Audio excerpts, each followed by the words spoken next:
Hi everyone, good morning সবাইকে। আজ 30শে June, খুব গুরুত্বপূর্ণ একটি দিন আমাদের সান্থাল কমিউনিটির জন্য।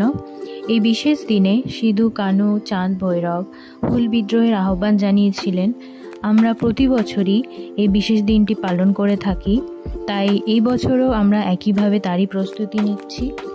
প্রতি বছর বাবাই পুজো করে, আর এই যে মা ধুনো জ্বালিয়ে দিচ্ছে, এই পতাকা উত্তোলন করে আমাদের পুজো সম্পন্ন হয়।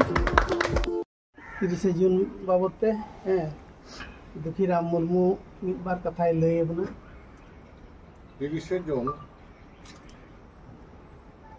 तेहन दो कना 25 ना 30 जून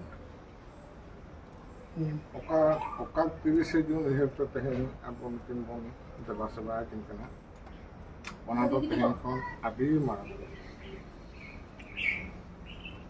माने 1900 साल पारमना तारे ओना लहा रेना मिदटां शताब्दी ताहे कना ओना दो कना 1800